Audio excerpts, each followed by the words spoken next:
Jake Morrison stood on the bridge of his ship looking out at space. The stars looked tiny and cold against the black. But what he saw now made his blood run cold. 300 alien ships floated in front of them. Each ship was bigger than anything humans had ever built. They were silver and smooth like giant metal sharks ready to attack. The radio crackled to life.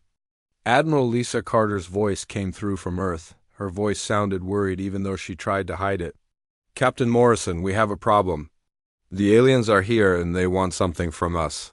They call themselves the Zephyrian Empire. They say we took their space and now they want it back. Jake looked at his crew. They all had the same look on their faces. Fear mixed with anger. These were good people who had signed up to protect human colonies. Now they faced something none of them had ever seen before. What do they want exactly? Jake asked into the radio. They want us to leave all our colonies in the outer systems. New Montana, Kepler Station, all of them. They say we have 3 days to pack up and go. If we don't, they'll make us go. Jake's hands made fists. New Montana was home to over 1 million people. Families lived there. Kids went to school there. Old people retired there to enjoy the beautiful sunsets. Kepler Station was where the best scientists worked on new discoveries. These places were not just buildings and machines. They were home. Commander Alex Rodriguez looked up from his control panel. His job was to watch for enemy ships and weapons. Right now his screen showed more red dots than he had ever seen. Sir, the big alien ship wants to talk to us. Put them on the main screen. The front window of the bridge changed into a giant television screen. What appeared made several crew members step back. The alien leader was tall and had 4 arms. His skin looked like the shell of a bug, but dark green. His eyes were big and had many parts like a fly's eyes. When he looked at them, it felt like he was looking right through them. I am Warlord Kethver, the alien said. His voice was deep and rough like rocks grinding together. You humans will leave our space now. You have built your little towns where you do not belong. Pack your things and go back to your tiny blue planet. Jake stepped forward. He was scared, but he would not show it. Warlord Kethver, those colonies have been there for 40 years. People have lived their whole lives there. We need time to talk about this. The alien's mouth opened, showing teeth like broken glass. It was probably supposed to be a smile, but it looked more like a threat. Talk? You small creatures do not understand. We are the Zephyrian Empire. We have conquered 50 star systems. We have destroyed armies bigger than your entire species. You will do what we say or we will make you do it. What if we say no? The alien's eyes got brighter. Then you will. Learn what real war feels like. Your kind has never faced anything like us. We will turn your pretty colonies into dust. We will hunt down every human ship in space. We will make sure your species never leaves its home planet again. Jake felt his heart beating fast. He looked around at his crew. There were only 12 ships in his small fleet. The aliens had 300. Each alien ship looked like it could destroy his entire fleet by itself. But then he thought about the families on New Montana. He thought about the children playing in the parks on Kepler Station. He thought about all the people who trusted him to keep them safe. Warlord, you asked if we want war. Jake's voice got stronger as he spoke. Let me tell you something about humans. We don't like bullies. We don't like being told what to do by people who think they're better than us. And we really don't like it when someone threatens our families. Your families? The alien laughed. It sounded like metal being scraped. You think your feelings matter to us? You think we care about your little families? No, I don't think you care. That's your first mistake. The alien's 4 arms crossed in front of his chest. Mistake? You have 12 tiny ships. We have 300 war vessels. Each of our ships can destroy a planet. What mistake could we possibly make? Jake smiled. It was not a happy smile. It was the kind of smile that meant trouble was coming. You asked if we want war. You think war is about having the biggest ships or the most weapons? But you don't understand what war means to humans. War is not just something we do, it's something we become. You speak in riddles, little human. Give us your answer. Will you leave our space, or will we have to remove you? Jake looked at his crew one more time. Alex Rodriguez nodded. Maria Santos, his chief engineer, gave him a thumbs up. Even young Danny Park, who was only 19 and had never been in a real fight, looked ready to stand and fight. Here's our answer, Warlord. We'll bring you a war. But it won't be the kind of war you expect. It won't be the kind of war you can win. Because when humans fight, we don't just fight with our military. We fight with everything we are. We fight with every person, every ship, every idea we have, and we fight until we win or until there's nothing left to fight with. The alien's expression changed. For just a moment, he looked uncertain. You have 3 days to think about our offer, Kethver said. After that, we begin. The screen went dark. Jake turned to his crew. Send a message to Earth. Tell them to send everything they have. Tell them to send everyone they have. Tell them that if these aliens want a war, we're going to give them one they'll never forget. As the crew rushed to carry out his orders, Jake looked back at the alien fleet. They had no idea what they had just started. The message from Jake Morrison's ship traveled faster than light across human space. It reached Earth in 6 hours. Within 12 hours, every human colony, every space station, and every ship in the void had heard the same words. The aliens wanted war. The humans would give them one. On Earth, President Karen Walsh stood in the big meeting room where all the important leaders gathered. The room was full of generals, admirals, and scientists. Everyone looked worried but determined. Ladies and gentlemen, President Walsh said, we have never faced anything like this before. But we have faced hard times before. We survived ice ages that should have killed us. We survived diseases that wiped out most of our people. We survived wars that nearly destroyed our planet. Today we face something new, but we face it the same way we always have. Together. General Mike Turner, the head of Earth's Space Forces, stood up. Madam President, we have 150 military ships. The aliens have 300. Our ships are smaller and older. This is not going to be an easy fight. Then we don't fight easy, the president said. We fight smart. We fight with everything we have. In another part of Earth, Dr. Nathan Brooks worked in his laboratory. He had been working on new weapons for 10 years. Weapons that were too dangerous to test.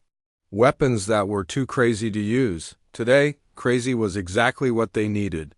Amy, he called to his assistant, Dr. Amy Foster. Remember that plasma cannon we built last year? The one that was too powerful. For our ships? You mean the one that would blow up our own ship if we fired it? That's the one. Start building more of them. And make them bigger. Amy stared at him. Nathan, those things are insane. We can't put them on our ships. We're not putting them on our ships. We're putting them on ships that are already going to blow up anyway. Meanwhile, in space, something amazing was happening. Captain Morrison's 12 ships were no longer alone. The first to arrive was the merchant ship Wanderer. It was not a warship. It was designed to carry cargo from one planet to another, but Captain Sam Turner had filled it with something special. Jake, Sam's voice came over the radio, I brought you a present. 5,000 tons of mining explosives. The kind we use to break up asteroids. I figure if we're going to fight, we might as well make it loud. Next came the research ship Discovery. Captain Helen Price had been studying new shield technology. Her ship could become invisible to enemy sensors for short periods of time. Jake, I've got 30 scientists on board and some toys that might surprise our new friends, Helen said. We've been working on things that aren't supposed to exist yet. Then came the cargo ship Big Bear. Captain Tony Rodriguez had loaded his ship with metal plates and welding equipment. If we're going to war, we need armor. I can turn any ship into a fortress. But the ship that made everyone smile was the luxury yacht Golden Dawn. Captain Susan Moore had been taking rich people on tours of the galaxy. Now, her beautiful ship bristled with weapons. I know what you're thinking, Susan said over the radio. A yacht in a war zone? But my passengers were very understanding when I explained the situation. They even helped me install the weapons. Turns out rich people really don't like being told what to do by aliens. More ships kept coming. Mining vessels with giant drilling equipment. Transport ships carrying thousands of tons of metal and supplies. Even small personal ships owned by families who wanted to help. Admiral Lisa Carter arrived on the battleship Vengeance. She was the most experienced military commander in human space. When she saw the growing fleet, she smiled for the first time in days. "Jake, what have you started here?" she asked. "I think I started something that's going to finish these aliens once and for all." "How many ships do we have now?" Commander Rodriguez looked at his screen. "Admiral, I'm counting 412 ships, and more are coming every hour." The aliens watched this with growing confusion. Warlord Kethver called his officers together. "What are these humans doing? Our sensors show hundreds of ships, but most of them are not military vessels. Sir, they appear to be cargo ships, research vessels, and civilian craft. Many of them are being modified with weapons. Impossible. No species fights with civilian ships. It makes no sense." His tactical officer, a younger alien named Vex, looked worried.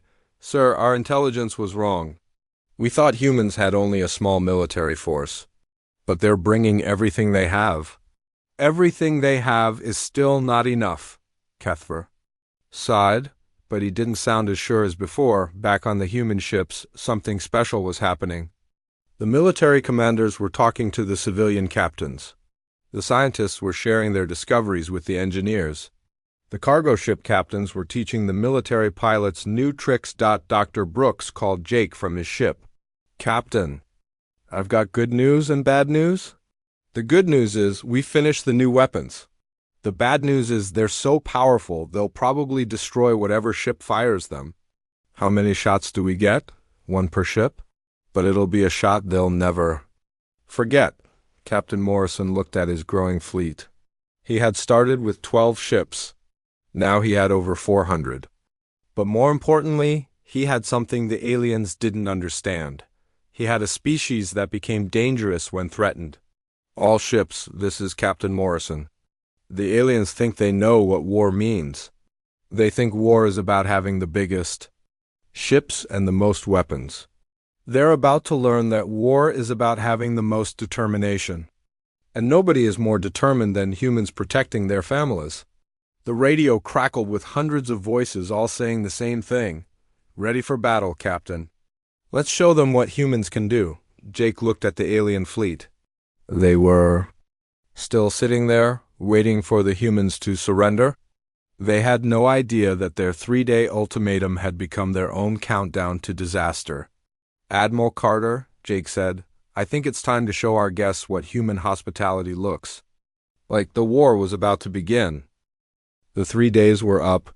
Warlord Kethver looked at his screens and felt something he had never felt before. Fear. Where there had been 12 human ships, now there were over 800. His sensors showed military vessels, cargo ships, mining equipment, research ships, and even small family boats. All of them had weapons. "This is impossible," he said to his officers. "No species mobilizes like this. Where did they all come from?" His second-in-command, Vex, studied the readings. "Sir, they came from everywhere. Every human world, every space station, every corner of their territory. It's like their entire species decided to come here." "Prepare for battle," Kethver ordered. "We still have the bigger ships. We still have the better weapons. Numbers alone cannot defeat us." But the warlord was wrong. The humans were not fighting with numbers alone. They were fighting with something the aliens had never seen before. They were fighting with pure creativity. Admiral Carter's voice boomed across all frequencies. "Attention, alien fleet, you asked for war. You wanted to see what happens when humans are threatened. Today you learn that when humans fight, we don't just use our military, we use everything we are. Every tool, every idea, every person who wants to protect their family." The battle began in a way that shocked the aliens. The humans did not charge forward like brave warriors. They did not form neat battle lines like proper soldiers. Instead, they spread out like a swarm of angry bees. The mining ship Rock Crusher commanded by Captain Bill Foster, was the first to attack, but it didn't use weapons. It used its giant industrial drill. The drill was designed to cut through solid rock. Alien armor was much softer than rock. "This is for threatening my daughter on New Montana," Bill said as his drill tore through the side of an alien cruiser. The cargo ship Heavy Lifter, commanded by Captain Jenny Walsh, didn't have any weapons at all. But it had something better. It had a cargo hold full of metal containers. Each container was filled with ball bearings and explosives. Jenny fired them at the alien ships like giant shotgun shells. "Special delivery," she said as her improvised weapons shredded 3 alien fighters. The research ship Einstein, commanded by Dr. Nathan Brooks himself, fired the first plasma cannon. The weapon was so powerful it lit up space like a small sun. When the light faded, the alien flagship was missing its entire front section. "That's what we call a scientific breakthrough," Brooks said. But the most surprising attack came from the luxury yacht Golden Dawn Captain Susan Moore had installed. A weapon that nobody understood. It was based on gravity research that was still experimental. When she fired it, the alien destroyer didn't just explode. It collapsed into itself, creating a tiny black hole that lasted for 3 seconds. 3 more alien ships were pulled into the black hole before it disappeared. "Sorry about that," Susan said sweetly. "I'm still learning how to use this thing." The aliens had never fought an enemy like this. Every human ship fought differently. The military vessels used proper tactics and formations. The cargo ships rammed into alien vessels and exploded. The research ships fired weapons that shouldn't have existed. The mining ships used their equipment to tear alien ships apart from the inside. Captain Morrison led his ship Defiance right into the middle of the alien fleet. His crew worked like a perfect machine. Commander Rodriguez targeted the enemy weapons.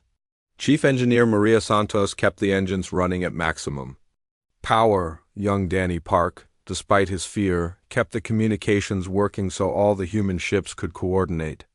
"All ships, this is Defiance," Jake called out. "Remember, these are the aliens who threatened to kill 2 million innocent people. Show them what that means to humans." The human response was immediate and terrible. The mining ship Asteroid Buster used its rock-cutting laser to slice an alien battleship in half. The cargo ship Deep Space Hauler launched its entire cargo of metal bars like bullets. The research ship Discovery became invisible and destroyed 3 alien ships before they even knew what was happening. The aliens tried to fight back, but they were confused and scared. Their sensors couldn't track all the different types of human ships. Their weapons were designed to fight other military vessels, not mining equipment and luxury yachts. "Sir," Vex reported to Warlord Kethfer, "we've lost 40 ships. The humans are using tactics we've never seen before. They're not fighting like soldiers, they're fighting like ... Like what? Like what? Like every single one of them is personally angry. At us." The Warlord looked at his screens. The humans were everywhere. They swarmed around his ships like insects. Every time his forces destroyed 1 human ship, 2 more appeared. And each human ship fought like it had nothing to lose. "This is impossible," he said. "We are the Zephyrian Empire. We have conquered 50 star systems. We have never lost a battle. Sir, maybe we should retreat and regroup. No, we are too strong to lose to these primitive mammals." But even as he spoke, another group of human ships appeared. These were the fastest ships in the human fleet. They were led by Captain Rick Patterson in the destroyer Thunderbolt. His job was to make sure no alien ship escaped. "Sorry, aliens," Rick said as his ships surrounded the alien fleet. "Nobody leaves until we're done talking." The battle was turning into a massacre. The aliens had started with 300 ships. Now they had less than 100. The humans had started with 800 ships. They still had over 700. Captain Morrison watched as the alien fleet tried to group together for protection. It was exactly what he had hoped they would do. "All ships, this is Morrison. Time to show them our favorite human trick. The one where we all attack at the same time." 800 human ships moved as one. Military vessels, cargo ships, mining equipment, research ships, and luxury yachts all charged forward together. The aliens had never seen anything like it. The attack lasted 10 minutes. When it was over, the alien fleet was broken and running for their lives. "Sir," Rodriguez reported, "the aliens are retreating." Jake smiled grimly. "Not retreating, running, and we're going to follow them." The alien fleet was running. What had started as 300 proud warships was now less than 80 damaged vessels limping toward the edge of the star system. They moved slowly because many of their ships were badly hurt.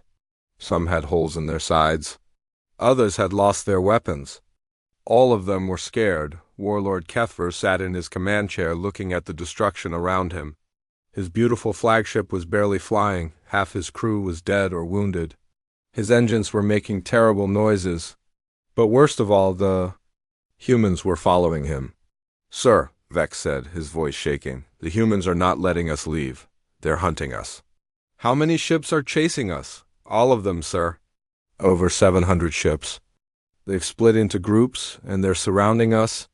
Kethver felt his 4 hearts beating fast. In all his years of conquest, he had never been hunted like this. Usually when his enemies were defeated, they were grateful just to survive.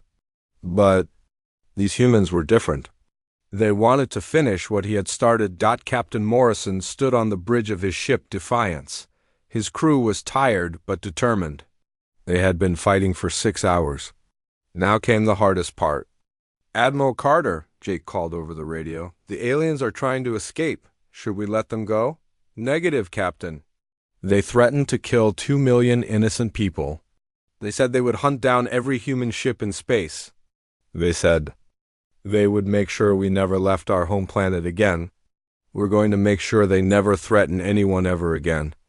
The human fleet had broken into hunting groups. Each group had different types of ships working together. Fast attack ships chased the aliens while the bigger ships moved to block their escape routes. The aliens found themselves trapped in a deadly game where they were always the prey. Captain Rick Patterson led a group of destroyers called the Wolfpack. His ship, Thunderbolt, was the fastest in the human fleet. His job was to catch the aliens, who tried to run. "Remember, people," Rick said to his team, "these aliens came here to destroy our families. They're not going home to plan another attack. They're not going home at all." The first group of alien ships tried to escape by flying toward the nearby asteroid belt. They thought they could hide among the rocks, but they had forgotten about the human mining ships. Captain Bill Foster in the Rock Crusher knew every asteroid in the belt. He had been mining there for 15 years. When the alien ships tried to hide, he was waiting for them. "Welcome to my neighborhood," Bill said as his mining laser cut through the first alien ship. "Hope you don't mind the working conditions." The other mining ships joined in. They used their equipment to move asteroids and crush the alien ships between giant rocks. It was not a clean way to fight, but it was effective. Another group of aliens tried to escape by flying toward the system's sun.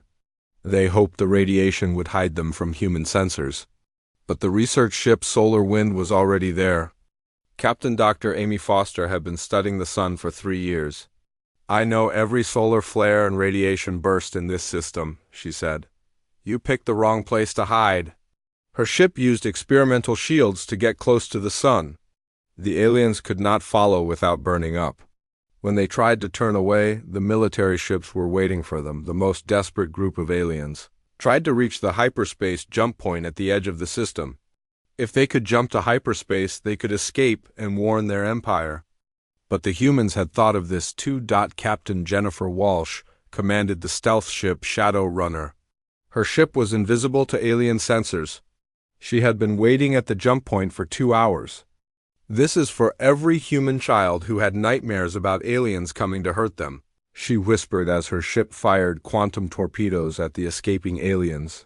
The alien ships exploded in brilliant flashes of light. The jump point was blocked by wreckage and radiation. No one was leaving this system. Warlord Kethver watched his fleet die around him. Ship after ship was destroyed by the relentless human hunters. He tried to send a message to his homeworld, but the humans were blocking all communications. Sir, Vex said, we have to surrender. We can't fight them anymore. The Zephyrian Empire does not surrender, Kethver said. But his voice was weak. Then the Zephyrian Empire dies here today. Captain Morrison received reports from all his hunting. Groups, the aliens were trapped. There was no escape. But he wanted to send a message that would be remembered across the galaxy. All ships, this is Morrison. Form up for the final attack. I want every alien ship destroyed. I want the wreckage to tell a story to anyone who finds it. The story will be simple. Don't threaten humans. The remaining human ships gathered around the last group of alien vessels. Over 600 ships. Surrounded less than 20 badly damaged alien ships. It was not a fair fight. It was not supposed to be. Warlord Kethver, Jake said over the radio, you asked us what war means to humans. Now, you know, war means we don't stop until the threat is gone. War means we don't give our enemies a second chance to hurt our families. War means when someone threatens everything we love, we destroy everything they are. The final battle was brief. The alien ships tried to fight back, but they were outnumbered and outgunned.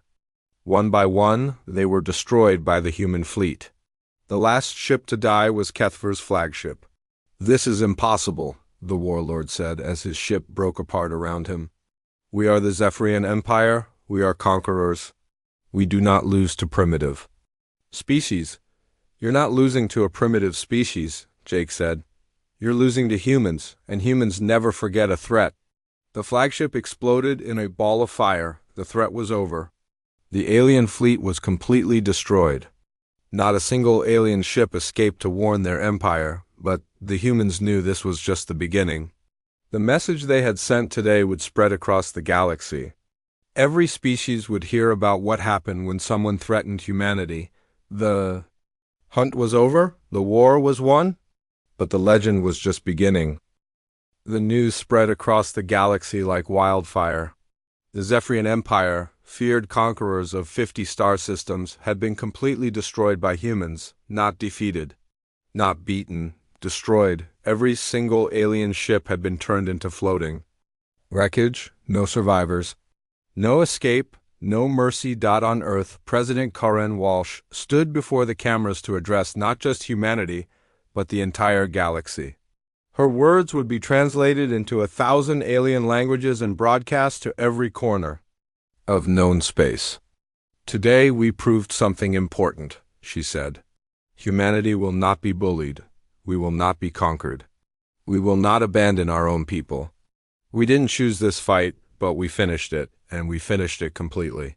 The reaction across the galaxy was immediate and dramatic. The Zephyrian Empire had been expanding for 200 years. They had crushed dozens of species. They had never lost a battle.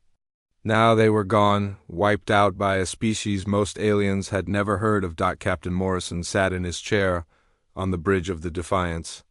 Around him, his crew was cleaning up after the battle. They had won, but everyone was quiet. What they had done was necessary, but it was also terrible. They had erased an entire fleet from existence. Sir, Commander Rodriguez said, we're getting messages from all over the galaxy. Other species want to know what happened here. What are they asking? They want to know how we mobilized so fast. They want to know how we coordinated so many different types of ships. They want to know how we destroyed a fleet that was bigger and more advanced than ours. Jake looked out at the debris field where the alien fleet used to be. Tell them the truth. Tell them that humans are not just individuals. We're not just a species, we're a family. And when someone threatens family, humans don't just go to war, we become war itself. 3 days after the battle, the first alien diplomats arrived in human space. They came in small ships with white flags and messages of peace. They were not here to threaten. They were here to apologize. The first to arrive were the Krellin Federation.